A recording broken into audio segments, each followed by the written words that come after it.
One thing I've learned over the years, due to my fascination with aerospace design, is that mankind seems to go in spurts when it comes to aviation design breakthroughs. Sometimes it is due to new science being discovered. Material science, composites, radar signature reduction, stealth R, power plant and control configurations, trust vectoring, but mostly, what I see is nothing more than clever copying and incremental advances. Let's talk, shall we? Wikipedia seems to suggest that Burt Rutan's Variez was the first use of a winglet on an aircraft. However, we also know, by surveying Rutan's designs, that many were inspired from some of the brilliant aerospace scientists of Nazi Germany, whose designs we inherited after the war, along with some of those bright minds who designed aircraft under duress in Hitler's war machine.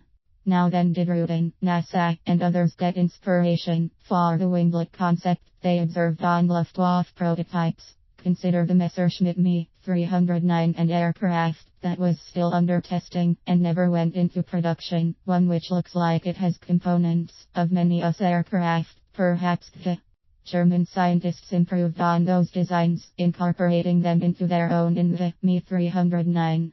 One of the Me 309s, at least one, sports a photo of high-angled, almost vertical wingtips and a slightly swept wing. Could that be the processor to the 1970s winglets, which are now on almost half of today's modern jets, under various names and designs? Interestingly enough, Billy Somerville had made a biplane in 1912 with the top wing that had bent up wingtips, and so perhaps the Me 309 designers had copied that, or used a few tricks of the trade from one of the seaplane racers known prior to WWII, as the Nazi war machine was just in its infancy.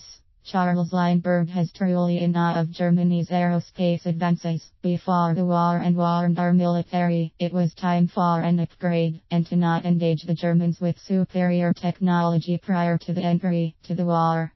We also have seen other borrowed designs from Nazi Germany. For instance, Old Man Northrop seemed to have improved on the Horden flying wing design Horden 229 when he produced the Northrop B-35 in 1946, which was the predecessor to the B-49 and eventually the B-2 bomber, still in use today. Today, we see the Chinese have copied half of our drone fleet, military helicopters, as well as Russia's Su-27 and our stealth F-22. Meanwhile, Russia's fifth-generation stealth fighter looks almost identical to the YF-23. Indeed, none of this is too surprising. The Russians have copied everything from our XB-70 to our space shuttle, and in the end, smart engineers copy what works, and imitation is the highest form of flattery. So thanks everyone for the compliments. To our best and brightest aerospace engineers here in the USA, please consider all this and think on it.